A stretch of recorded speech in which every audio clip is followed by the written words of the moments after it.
नमस्कार दोस्तों, स्वागत है आपका हमारे यूट्यूब चैनल पर। दोस्तों, आज की वीडियो में हम लोग अध्ययन करने वाले हैं परमाणु संरचना के बारे में, एटॉमिक स्ट्रक्चर। और ये 11th क्लास का सबसे इम्पॉर्टेंट चैप्टर माना जाता है। और यदि आप हमारे एसकेएम स्टडी चैनल पर नए हैं तो सबसे पहले फटाफट से सब्सक्राइब कीजिए और अपने दोस्तों के पास भी शेयर करना ना भूलना। दोस्तों, एक हमारा नया चैनल बना हुआ है जिसका नाम है ऑनलाइन पाठशाला केमिस्ट्री, और वहाँ पर जाके आप सब्सक्राइब कर सकते हो, वहाँ पर भी अपना सिलेबस तैयार कर सकते हैं। चलिए हम लोग वीडियो को शुरू करते हैं। अच्छा, परमाणु संरचना आप जानते होंगे। परमाणु के बारे में काफ़ी वैज्ञानिक बातें बताते हैं। महर्षि कणाद सबसे पहले वैज्ञानिक थे जिन्होंने परमाणु के बारे में बातें बताते हैं। महर्षि कणाद, इनका कहना था अगर परमाणु एक ऐसा मूल कण होता है, एक ऐसा छोटा सा कण होता है जिन्हें अगर विभाजित किया जाए तो एक ऐसी अवस्था में आएगा जहाँ पर इनका विभाजन बंद हो जाएगा।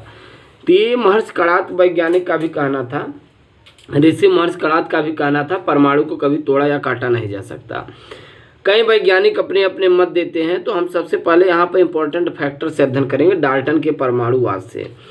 बच्चों, डाल्टन का परमाणुवाद है क्या कहता है, जरा यहाँ पर हम लोग जिक्र करते हैं। डाल्टन का कहना था परमाणु द्रव्य का सूक्ष्मतम अविनाशी अविभाज्य कण होता है। परमाणु द्रव्य का सूक्ष्मतम अविनाशी और अविभाज्य कण होता है, और अविभाज्य कण होता है। परमाणु द्रव्य का सूक्ष्मतम अविनाशी अविभाज्य कण होता है। यहाँ पर आप देख पा रहे हैं जो सबसे इम्पोर्टेंट फैक्टर है, द्रव्य का सूक्ष्मतम अविनाशी अविभाज्य कण होता है। अच्छा, ब्रह्मांड के जितने चीज़ें बनी होती हैं वो सब परमाणुओं से मिलकर बने होते हैं। द्रव्य जितने भी हैं सूक्ष्मतम बड़ा ही छोटा होता है, बड़ा ही छोटा होता है, अविनाशी होता है, इसे कभी तोड़ा ना जा सके। राइट, अविभाज्य, इसे कभी विभाजित भी नहीं किया जा सकता। अविनाशी यानी इसका कभी विनाश नहीं हो सकता। समय के साथ सब बातें बदलती जाती हैं, इन सभी के बारे में हम लोग बताएंगे। और डाल्टन सबसे इम्पोर्टेंट फैक्टर क्या कहते हैं, डाल्टन का कहना था परमाणु को कभी भी रेती या आरी से नहीं काटा जा सकता।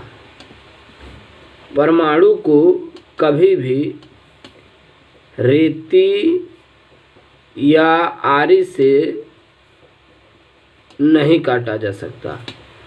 परमाणु कभी भी रेती आरी से नहीं काटा जा सकता। अब यहाँ पर जो आप देख पा रहे हैं बच्चों, परमाणु को कभी भी आप रेती आरी से नहीं काट सकते।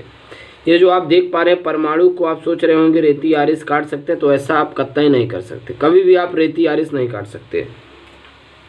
चलिए अगली बात बताते हैं। डाल्टन का यह भी कहना था एक ही द्रव्य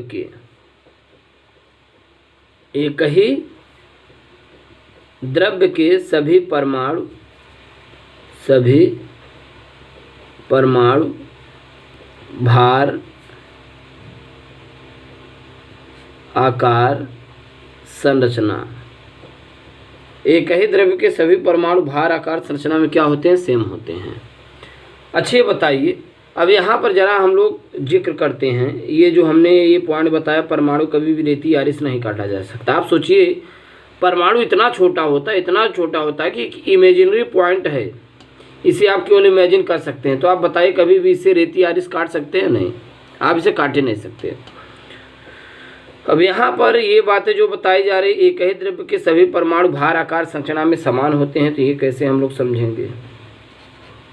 जैसे P4 फास्फोरस, O3 ओजोन, या सेट Cl2 Br2। बच्चों, ये एक ही द्रव्य के होते हैं। एक ही द्रव्य के जितने परमाणु होते हैं भार, आकार, संरचना में क्या होते हैं, सेम होते हैं। राइट, अब ये कैसे आप समझेंगे। यहाँ पर देखिए फास्फोरस का अणु है, मॉलिक्यूल है, फास्फोरस के 4 परमाणु हैं। ओजोन है, ओजोन के 3 परमाणु हैं। सल्फर है, सल्फर के 3 परमाणु, क्लोरीन, ब्रोमीन। फास्फोरस के चारों जो परमाणु है बच्चों, ये आकार संरचना में क्या है, समान है। सभी परमाणु किसके हैं, फास्फोरस के हैं। तो आप बताइए सभी परमाणु फास्फोरस के हैं तो ये भार आकार संरचना में सेम होंगे कि नहीं। उसी प्रकार यहाँ पर आप देख पा रहे हैं सल्फर के हैं, सल्फर के 8 परमाणु हैं, तो ये सभी परमाणु भार आकार संरचना में क्या होंगे, सेम होंगे, जितने होते हैं सब एक ही द्रव्य के। चलिए आगे देखते हैं। डाल्टन का यह भी कहना था भिन्न प्रकार के द्रव्यों के जो परमाणु होते हैं, भिन्न प्रकार के द्रव्यों के जो परमाणु होते हैं, भिन्न प्रकार के द्रव्यों के परमाणु भार आकार संरचना में भिन्न होते हैं। ये बात आपको समझ में आ रही है? भिन्न प्रकार के द्रव्यों के परमाणु भार आकार संरचना में भिन्न होते हैं। अच्छा, एक ही द्रव्य के जो परमाणु होते हैं वो भार आकार संरचना में सेम होते हैं, बट जो भिन्न प्रकार के द्रव्य होते हैं वो परमाणु भार आकार संरचना में भिन्न होते हैं। अब ये कैसे? जैसे CaO है, राइट, CaCO3 है, Na2CO3 है और CaSO4 है। बच्चों ये जो आप देख पा रहे हैं भिन्न प्रकार के जो द्रव्य हैं ये सदैव परमाणु भार आकार संरचना में क्या होते हैं, भिन्न होते हैं, राइट।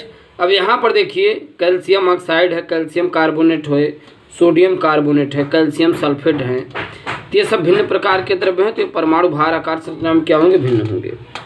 ये बताइए calcium oxide, calcium carbonate, Na2CO3, CaSO4। Calcium oxide जो है कैल्शियम और ऑक्सीजन से मिलकर बना है, कैल्शियम कार्बन ऑक्सीजन से मिलकर बना है, सोडियम कार्बन ऑक्सीजन से मिलकर बना है, तो ये भिन्न प्रकार के द्रव्य हैं कि नहीं? भिन्न प्रकार के द्रव्य का मतलब इसमें सोडियम भी है, कार्बन भी है, ऑक्सीजन भी है, तीनों अलग अलग हैं, अलग अलग द्रव्यों से मिलकर बने हैं, तो ये भिन्न प्रकार द्रव्यों से, तो इनके परमाणु भार आकार संरचना में आज सोडियम का परमाणु भार आकार कुछ और होगा, यहीं कार्बन का कुछ और होगा, ऑक्सीजन का कुछ और होगा, तो इस प्रकार से अलग अलग होते हैं, परमाणु भार आकार संरचना में भिन्न होते हैं। तो ये सब बातें डाल्टन अपने परमाणुवाद के बारे में बता रहे थे। एक बार हम और रिवाज करते फिर आगे चलते हैं। अगर बच्चों कोई आपसे पूछे डाल्टन का परमाणुवाद है क्या, तो आप सीधा बताइए। डाल्टन के अनुसार जो होते हैं परमाणु द्रव्य के सूक्ष्मतम अविनाशी अविभाज्य कण होते हैं। डाल्टन ने यह सिद्ध कर दिया था परमाणु को कभी भी विभाजित नहीं किया जा सकता, कभी तोड़ा या काटा नहीं जा सकता, राइट। अब कई बातें बताते हैं, डाल्टन कहते भैया परमाणु को आप सोचिए रेती आरिस काट देते, नहीं काट सकते, कभी आप काटे नहीं सकते, परमाणु बहुत छोटा होता है, कभी आप देख ही नहीं सकते, बहुत छोटा। एक ही द्रव्य के सभी परमाणु भार आकार संरचना में समान होते हैं। एक ही द्रव्य के सभी जो परमाणु होते हैं वो भार आकार संरचना में क्या होते हैं, समान होते हैं। अभी आप कैसे जानेंगे? आप देख पा रहे हैं P4 है, O3 है, Cl2 है, Br2 है, राइट। तो यहाँ पर आप देख पा रहे हैं इसमें फास्फोरस के 4 परमाणु हैं। जब बच्चों ये बताइए फास्फोरस की इसमें यदि 4 परमाणु हैं तो चारों परमाणु भार आकार संरचना में सेम होंगे नहीं? होंगे। इसी प्रकार आप ऑक्सीजन देख पा रहे हैं, ये भी परमाणु भार आकार संरचना में क्या होंगे, सेम होंगे, राइट।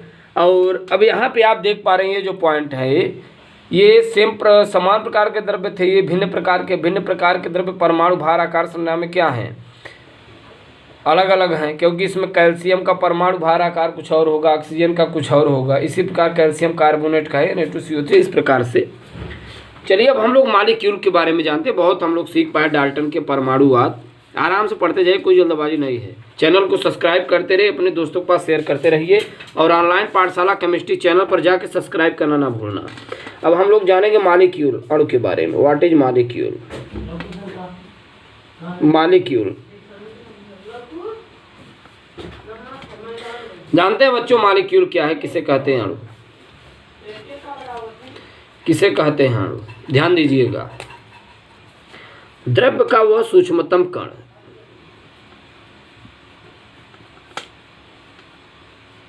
द्रव्य का वह सूक्ष्मतम कण जो रासायनिक अभिक्रिया में, द्रव्य का वह सूक्ष्मतम कण जो रासायनिक अभिक्रिया में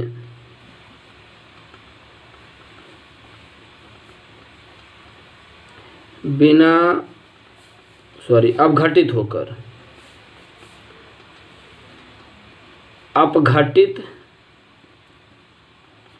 होकर भाग लेता है। द्रव्य का वह सूक्ष्मतम कण जो रासायनिक अभिक्रिया में अपघटित होकर भाग लेता है तथा स्वतंत्र अवस्था में भी रह सकता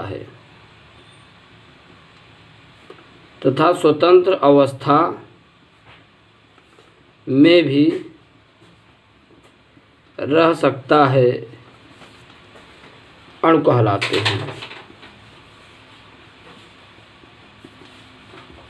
ये बात आपको समझ में आ रही है बच्चों? जो मॉलिक्यूल होते हैं ये कैसे कण होते हैं? ये रासायनिक अभिक्रिया में अपघटित होकर भाग लेते हैं, यहाँ तक कि स्वतंत्र अवस्था में भी ये रहते हैं। अब जैसे यहाँ पर ध्यान दीजिएगा, जैसे P4 है, O3 है, Cl2 है, Br2 है, Na2 है, तो ये सब मॉलिक्यूल्स हैं। कैसे पता चला? मॉलिक्यूल में कभी भी एक परमाणु नहीं होते, एक से अधिक होते। इसमें देखिए एक से अधिक है, एक से अधिक है, एक से अधिक है। बच्चों मॉलिक्यूल की एक खासियत होती है, इसमें कभी एक परमाणु नहीं होंगे, इसमें सदैव एक से अधिक होंगे, तो ये मॉलिक्यूल होते हैं। अब मॉलिक्यूल भी दो प्रकार के होते हैं, जरा इसके बारे में हम लोग जिक्र करते हैं कौन कौन। ये दो प्रकार के होते हैं। पहला है समपरमाणु कण,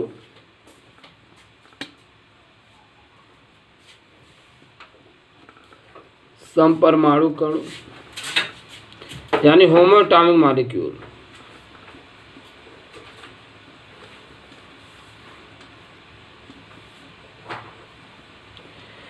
और दूसरा है विषम परमाणु कण, विषम परमाणु अणु, हेटेरोएटॉमिक मॉलिक्यूल।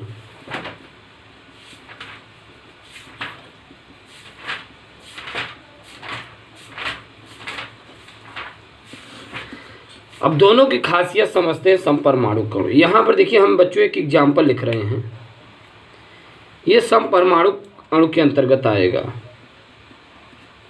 जैसे P4 है, O3 है, Cl2 है, Br2 है, O2, ये सब होमोएटॉमिक मॉलिक्यूल है, समपरमाणु कण। समपरमाणु कण का मतलब ये होता है जो समान प्रकार के परमाणुओं से मिलकर बने हों। यहाँ पर आप देख पा रहे हैं समान प्रकार के परमाणुओं से मिलकर बना है, राइट। जितने समान प्रकार के परमाणुओं से मिलकर बने होते हैं ना, वो सभी समपरमाणु कण कहलाते हैं, राइट।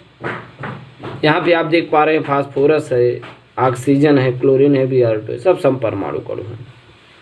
इसमें उपस्थित परमाणुओं की संख्या को ही उनकी परमाणुकता कहते हैं। इसकी परमाणुकता कितनी है? 4 है, इसके 3 है, इसकी 2 है, इसकी भी 2 है, इसकी भी 2 है। अच्छा, विषम परमाणु कण की बात करें, बड़ा सिंपल एग्जाम्पल है इसका भी। अब यहाँ पे हम विषम परमाणु कण का एग्जाम्पल आपको बताने जा रहे हैं, आप बिल्कुल एकदम चौकन्ने हो जाइए। जैसे CaO, Na2CO3, CSO4, ये सब विषम परमाणु कण हैं।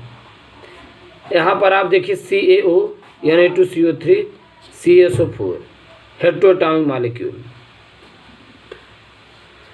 क्योंकि ये भिन्न प्रकार के परमाणुओं से मिलकर बने हैं तो इसलिए विषम परमाणु कण हो जाएगा। ये भी भिन्न प्रकार के परमाणुओं से मिलकर बने हैं, ये भी भिन्न प्रकार के परमाणुओं से मिलकर बने हैं, तो विषम परमाणु अणु कहलाएंगे, राइट।